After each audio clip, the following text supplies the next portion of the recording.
Welcome. Today we're embarking on an extensive exploration of a life whose music became, well, a global rallying cry. Robert Nesta Marley, known to everyone as Bob Marley. Yes, and our session is dedicated to really meticulously sifting through the source material you've provided. Our goal is to extract the most vital, the most contextual knowledge about his career, his identity, and of course his monumental global impact. Exactly. This isn't just a review of his music, it's an effort to understand the intellectual, the spiritual, and the political engine that really drove his entire movement. And we are structuring this analysis to give you a clear, comprehensive understanding. We'll be charting his career chronologically, analyzing his pivotal role as a Rastafarian icon, and thoroughly examining the high-stakes implications of his political activism. And also detailing the circumstances of his untimely death. It's vital to establish the magnitude of his influence right from the very start. I mean, he was a pioneer. He forged the sounds of reggae, ska, and rocksteady. And he remains the global standard bearer for Jamaican music and identity. To put a number on it, just to frame this commercially, he's one of the best-selling music artists of all time. Over 75 million records sold. Yes. Confirmed estimates place his sales at over 75 million records worldwide. That's an astronomical figure. It really is. It establishes the scope of this phenomenon. So let's begin by uncovering the roots of this legacy, tracing his foundations and the very genesis of his unique sound. Let's do it. So Bob Marley's life began on February 6, 1945, in a very specific place, 9 Mile, in St. Ann Parish, Jamaica. Right, on his maternal grandfather's farm. And the details surrounding his birth, they reveal a kind of foundational complexity to his identity. Particularly around his parentage, right? Absolutely. His father was Norval Sinclair Marley, a white Jamaican of Welsh ancestry, born way back around 1881. So at the time of Bob's birth, Norval was what, about 64 years old? Around 64, yes. He was working locally, supervising land that was reserved for war veteran housing. And his mother was Cedella Malcolm, an 18-year-old Afro-Jamaican woman.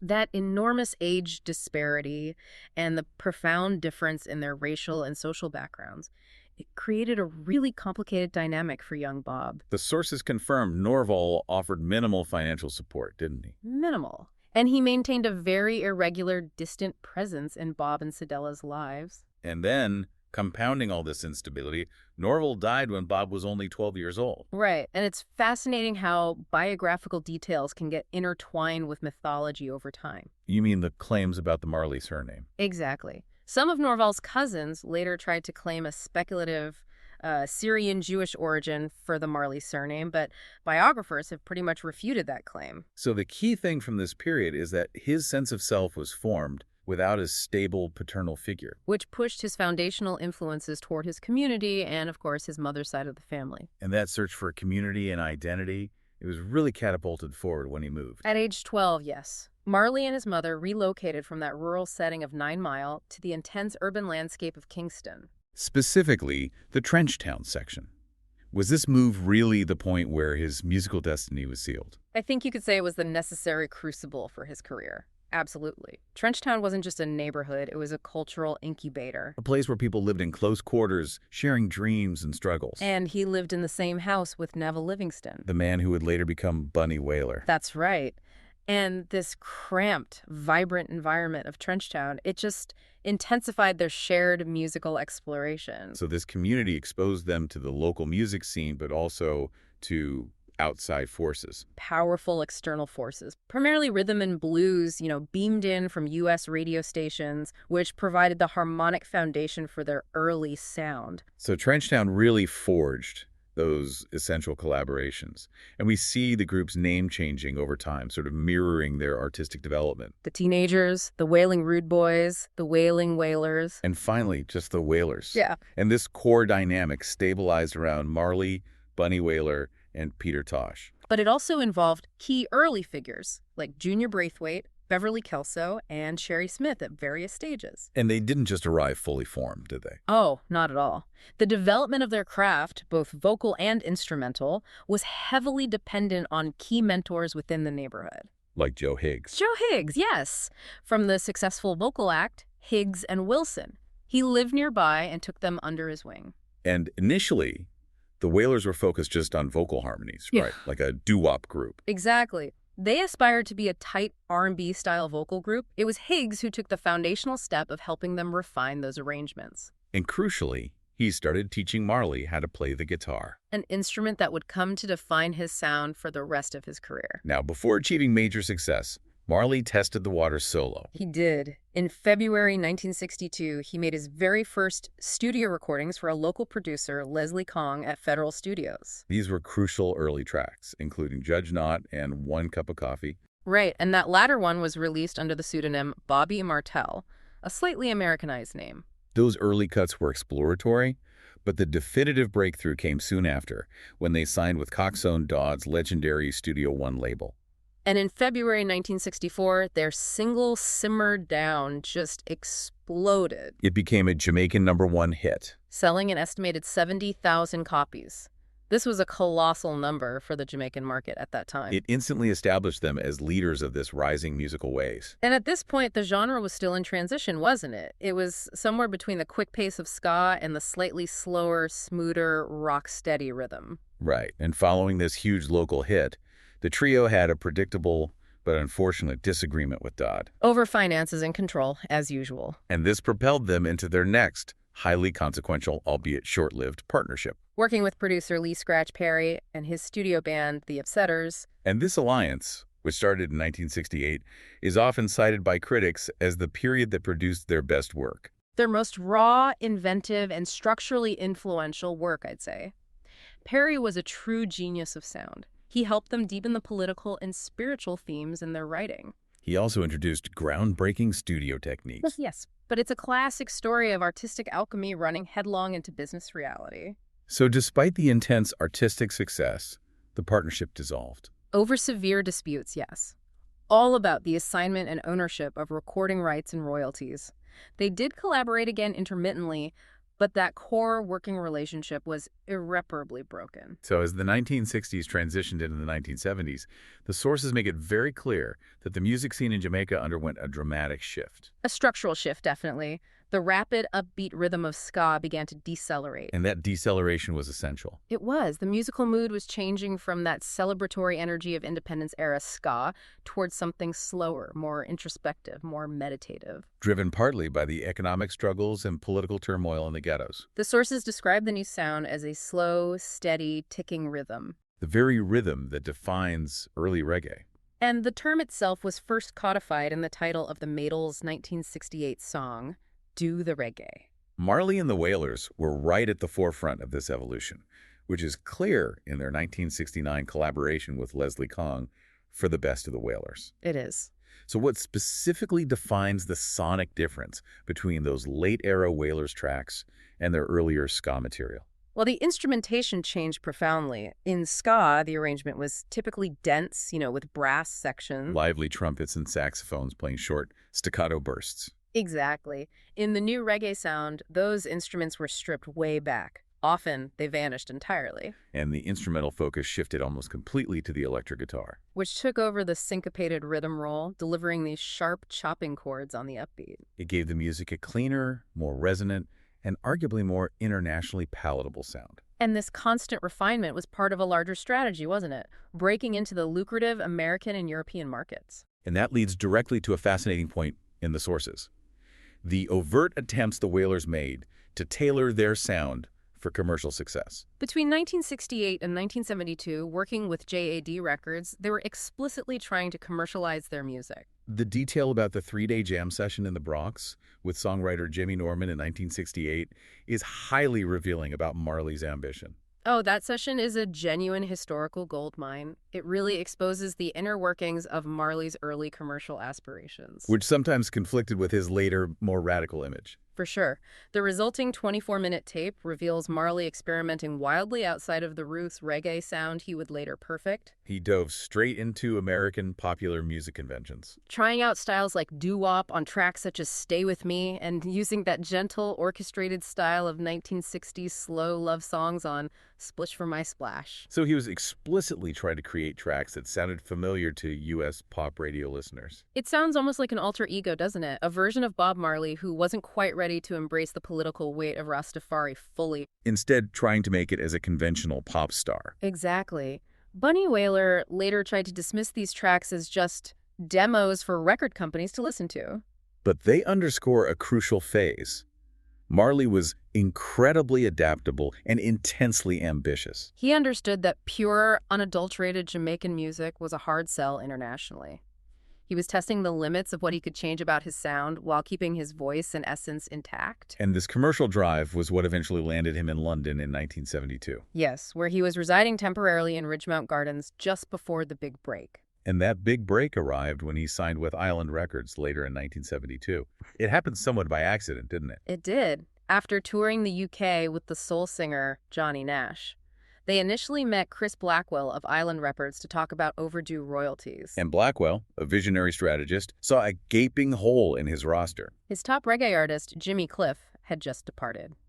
And Blackwell wasn't just looking for a replacement that would appeal to the existing reggae fan base. He was aiming squarely at the rock audience. He famously recognized the rebel music connection between rock and the Wailers' political stance. He needed a charismatic figure. And when Marley entered the room, Blackwell immediately saw the image he needed to market Jamaican music globally. He didn't offer a traditional contract. He offered a hefty £4,000 advance. Which was a significant sum back then. Huge, maybe around £26,000 in today's money. And it was to record an album with the understanding that they would be treated like a rock act. The outcome was Catch a Fire in 1973, which just changed everything for reggae as an international art form. Catch a Fire was a paradigm shift because it was the first time a reggae band was afforded the technical luxuries usually reserved for rock superstars. They recorded it on 8-track, accessing state-of-the-art studio technology. But the real artistry was in Blackwell's intervention.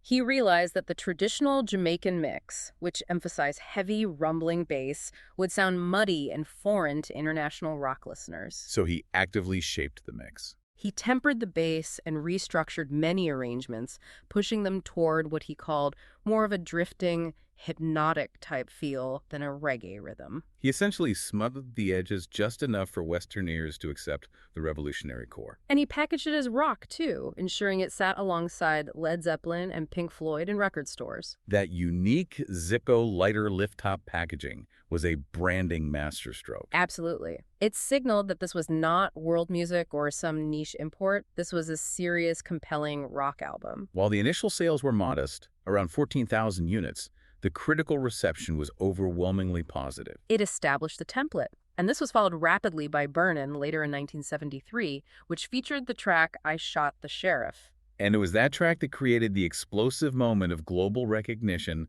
thanks to an unexpected intermediary. Eric Clapton. His guitarist, George Terry, was highly impressed by the album and urged Clapton to cover it. And Clapton, who was looking for a return to form, decided to record it. The effect was instantaneous and massive. Clapton's version became his first U.S. hit since Layla, hitting #1 on the Billboard Hot 100 in September 1974. The significance of that cannot be overstated. It instantly introduced millions of mainstream rock listeners across North America and Europe to the name Bob Marley. This was the moment he truly broke into the global consciousness. Despite this sudden ascension, though, the original Wailers trio fractured in 1974. That's right. Peter Tosh and Bunny Wailer decided to pursue solo careers. But Marley forged ahead, keeping the name Bob Marley and the Wailers. And he quickly assembled what many consider the definitive touring band. Anchored by that magnificent rhythm section of the Barrett brothers, Carlton and Aston Family Man, on drums and bass. Complemented by the I3s, a trio of powerful female backing vocalists, which included his wife Rita. And interestingly, Marley's very first international hit that originated outside of Jamaica came not from a studio recording, but from a live performance. The 1975 version of No Woman, No Cry from the live album. Yes, which just perfectly captured the energy of his concerts. This momentum culminated in the 1976 album Rastafari Vibration. And that finally secured his U.S. breakthrough, reaching the top 50 of the Billboard Soul charts. The political intensity in Jamaica during the mid-1970s was extreme, and Marley, just by his mere presence and fame, became an unavoidable political force. He did. And this leads us to one of the most harrowing events of his life, the assassination attempt in December 1976. The context of this violence It demands a deeper analysis. It absolutely does. The island was deeply polarized, experiencing severe political violence between supporters of the ruling People's National Party, or PNP, Led by the socialist Michael Manley. and the opposing Jamaica Labour Party, the JLP, led by Edward Seaga. These two factions were often associated with powerful, warring street gangs in Kingston's ghettos. And Prime Minister Manley organized the Smile Jamaica Free Concert.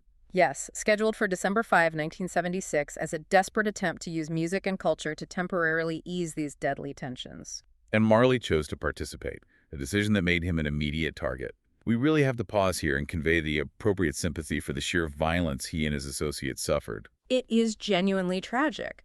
On December 3rd, just 2 days before the concert, unknown gunmen stormed Marley's home. The sources are definitive. The attack was believed to be politically motivated. Aimed at silencing a powerful, unifying voice. Bob Marley, his wife Rita, and manager Don Taylor were all shot and wounded. Rita and Taylor suffered serious injuries. Though not fatal, thankfully. Bob sustained minor but frightening wounds to his chest and arm. To think that a man committed to peace and unity would face such mortal danger simply for attempting to perform? It's appalling. It is, but what stands out most profoundly is Marley's absolute determination in the face of this immediate threat. His refusal to back down became the stuff of legend. 2 days after being shot, still injured, Marley walked onto the stage for the Smile Jamaica concert. He performed before an immense crowd of 80,000 people. And due to the danger, some of his usual band members were in hiding. So the group Zap Pow had to act as his backup band for the performance. When he was asked why he risked his life to perform, he reportedly said, "The people who are trying to make this world worse are not taking a day off. How can I?" That defiance led directly to a period of necessary self-imposed exile. Yes. Following the performance, Marley understood that remaining in Jamaica was just too dangerous. He left the country at the end of 1976. He initially spent a month recovering and writing at Chris Blackwell's Compass Point Studios in the Bahamas. Before settling in London, he spent 2 years in England, and this period of exile proved to be immensely creative. Resulting in two of his most successful albums, Exodus in '77 and Kaya in '78. Exodus was just a phenomenal global statement. What made it resonate so strongly, particularly in the UK? Musically, Exodus continued the evolution started by Blackwell. It incorporated more sophisticated elements of blues, soul, and British rock, reflecting the London environment. Critically, it captured the zeitgeist. It was a cultural juggernaut. It remained on the British album charts for an astonishing 56 consecutive weeks. And it produced massive UK hits. The title track, Exodus, and the universally recognized singles Waiting in Vain, Jamming, and One Love. Which famously interpolates the melody of Curtis Mayfield's People Get Ready. That's the one. It's also worth noting that his time in London wasn't entirely smooth. He did face minor legal trouble, resulting in an arrest and conviction for possession of a small quantity of cannabis. Underscoring his public adherence to his faith's practices. Right. But despite the safety of exile, his heart remained in Jamaica. So he returned in 1978 for what remains one of the most celebrated moments of political activism in music history.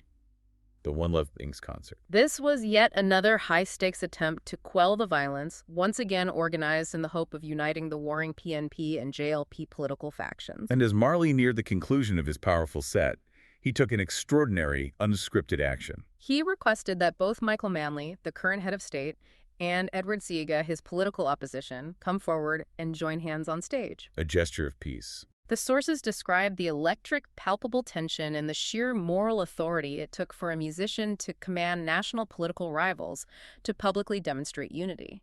This moment crystallized his role, not just a singer, but a legitimate diplomatic force.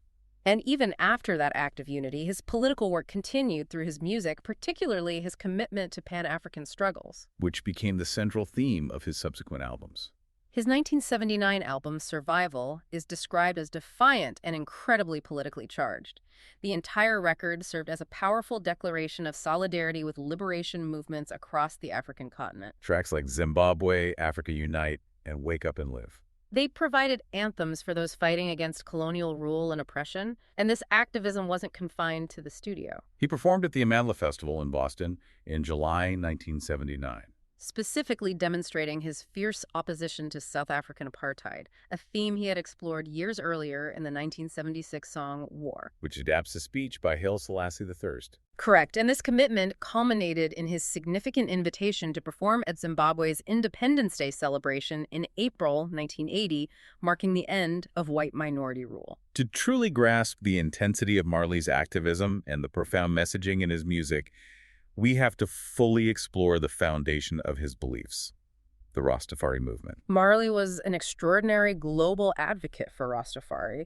The culture and theology of the movement are inextricably linked to the creation of reggae, He was instrumental in globalizing key Rastafari beliefs. particularly the reverence of Haile Selassie I, the former emperor of Ethiopia, whom Rastafarians regard as Yah. The incarnation of God on earth. And this reverence is rooted in Selassie's defiance against colonialism and his symbolic role as a figure of African majesty. It often comes as a surprise, though, to those who only know his Rasta image, that he converted religions late in life. It is a critical, often overlooked historical detail. Shortly before his death, Marley converted to Ethiopian Orthodox Christianity, He was baptized by Archbishop Abuna Yesahak on November 4, 1980. receiving the Ethiopian Orthodox baptismal name Burhan Selassie, which translates to Light of the Trinity, This conversion demonstrated a final spiritual move. aligning with the core Christian roots of the figure Rastafarians worshipped, confirming his lifelong search for spiritual peace and alignment. And central to Rastafari practice, and iconic to Marley's public image, is the ceremonial use of cannabis, or ganja. Marley was an unwavering supporter of cannabis legalization. He viewed it strictly as a sacrament, an aid to profound spiritual meditation. A tool for gaining wisdom, rather than a purely recreational drug. He had started using it after converting from Catholicism in 1966, and his articulation of this belief is so powerful and clear. When you smoke herb reveal yourself to All the you. wickedness you do, the herb reveal itself to yourself, your conscience, show up yourself clear, because herb make you meditate is only a natural thing and it grow like a tree. He viewed its use as absolutely vital for religious growth and achieving a closer connection with Jah. And his faith clearly provided the entire philosophical framework for his intense political commitment to Pan-Africanism. The belief in the necessary unity of African people worldwide. Absolutely. His political identity was an extension of his religious one. The philosophy of Marcus Garvey, which preached unity and self-reliance for the African diaspora, was a substantial inspiration for Marley. He interpreted the independence movements across Africa as victories for all people of African descent globally. And he used his music to address this political theology, citing Babylon, the Rastafari term for the oppressive Western imperialist social system, as the target. His songs are layered with this anti-imperialist Pan-Africanist message. Zimbabwe, Exodus, Survival, Black Man Redemption, all prominent examples, and most famously, Redemption Song draws its influence directly from a powerful 1937 speech given by Marcus Garvey. Shifting to his family life, the sources paint a picture of an expansive personal world. He married Rita Anderson in 1966. His family life was extensive, reflecting the communal structures often present in Jamaica. The official Bob Marley website confirms 11 children. And this count includes 3 children born to Rita, plus 2 from her previous relationships whom he adopted. Yes, adopted and gave the Marley name, as well as several other children with various partners. The legacy continues today through his musical grandchildren like Skip Marley and Y.G. Marley. And even in the world of sports, with the American football player Nico Marley. Now, beyond his spiritual and musical dedication, he maintained one major unifying private passion that influenced his life and personnel choices deeply: football. Soccer, yes. Football wasn't just a hobby for him. It was a fundamental element of his daily routine and social life. He played constantly, didn't he? Whenever and wherever he could find space, whether it was a parking lot or a field, he loved the sport and supported specific teams. Notably, the Brazilian club, Santos, and its star, Pelé. And the English club, Tottenham Hotspur. His affinity for the game was so strong that in the 1970s, he hired a professional player, Alan Skillcole, to be his tour manager. I remember he famously told the journalist that if you wanted to know him, you had to play football against him and the Wailers. That's right. And we have to spend a moment on the marvelous, slightly eccentric anecdote regarding his choice of German automobiles. Ah, the BMWs. It's the perfect encapsulation of his unique blend of confidence and humor. He owned 2, a 1602 and a 2500 model. And when questioned about his choice of luxury German cars, He claimed he purchased them not for the status or engineering. But because he believed the initials BMW actually stood for Bob Marley and the Wailers. It's a great insight into how he constantly wove his identity, his band, and his aspirations into the fabric of the world around him. Now we have to address the difficult and tragic culmination of his life. In July 1977, Marley was diagnosed with cancer. But the nature and origin of this diagnosis are medically and historically significant. He was diagnosed with aclaral lentiginous melanoma, A rare but aggressive form of skin cancer that appeared under the nail of his right big toe. and the sources highlight an extremely painful point of context here. This specific type of melanoma is actually the most common variety found in people with dark skin. Yet, at the time, it was not commonly recognized or detailed in mainstream Western medical textbooks. And this lack of awareness resulted in a severe diagnostic delay. Marley had to consult 2 different doctors before a biopsy was finally ordered, confirming the cancer. This delay, combined with the aggressive nature of the disease, led doctors to advise an immediate and radical treatment. Amputation of the toe, which he famously refused. He cited his strong religious beliefs, which included scriptural references against cutting the body. That was the primary reason, yes. But we also have to recognize the practical reality. Amputation would have severely hindered his ability to perform. It would have impacted his career at its absolute peak. So instead of amputation, the medical team performed a localized excision. They removed the nail on the nail bed and covered the area with a skin graft taken from his thigh. And it's important to clarify, isn't it, that contrary to the urban legends, the melanoma was found to be a symptom of already existing internal cancer. Yes, not simply caused by a football injury. Despite the prognosis and the surgery, Marley did not slow down. He continued to tour and record globally. His dedication was relentless. Uprising in 1980 was his final studio album released during his lifetime. And the Uprising tour was immense. It really demonstrated his massive global reach. He performed his biggest concert ever to a staggering 100,000 people at San Siro Stadium in Milan.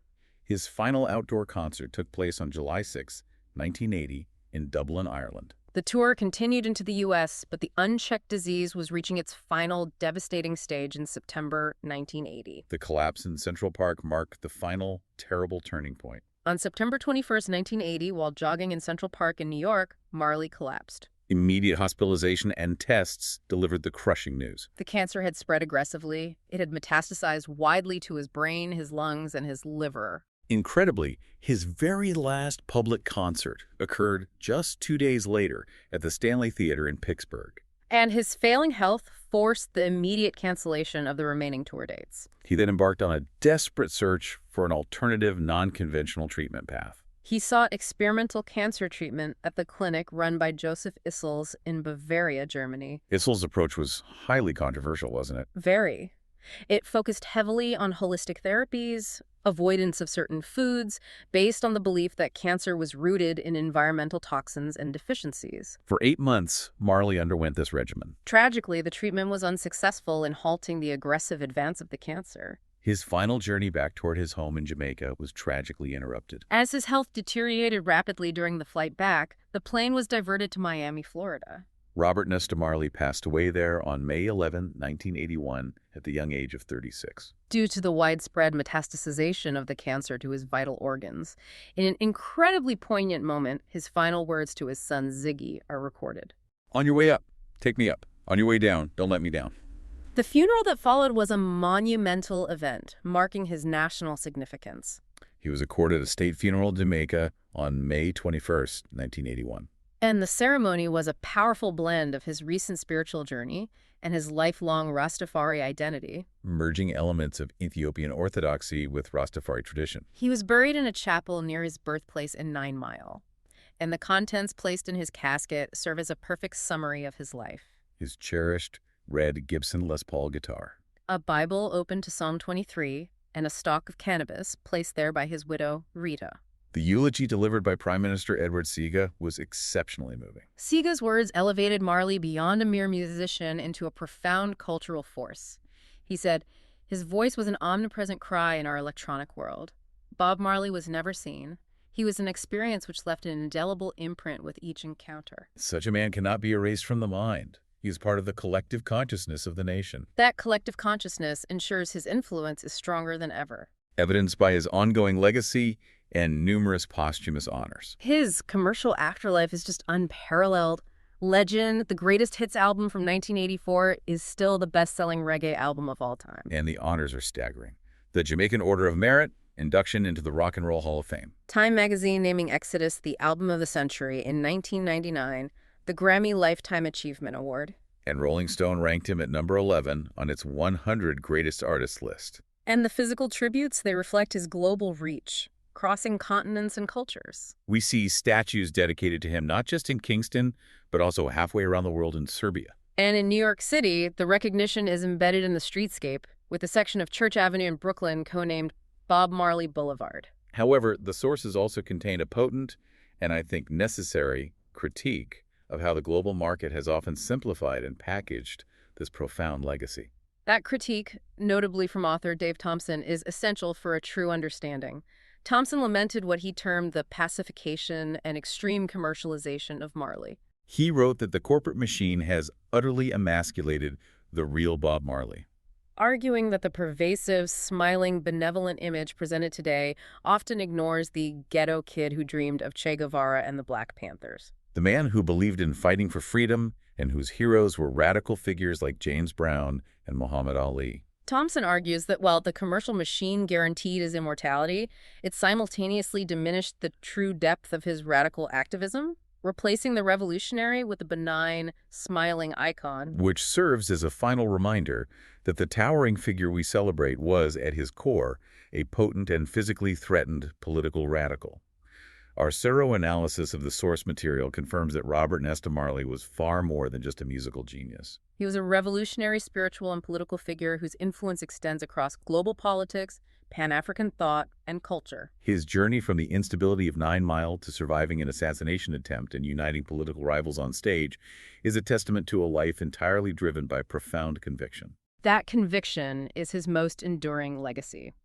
It compels us to consider the capacity of music not merely as entertainment, but as a true catalyst for fundamental social and political change. Marley used his platform and his global celebrity, often at tremendous personal risk, to demand peace, influence independent struggles, and challenge oppressive structures worldwide. His story raises an important question for you to consider. Yeah. What contemporary musician possesses that rare combination of unyielding spiritual conviction and massive cultural capital necessary to directly challenge global power structures today in such an uncompromising and physically perilous way? Thanks for listening.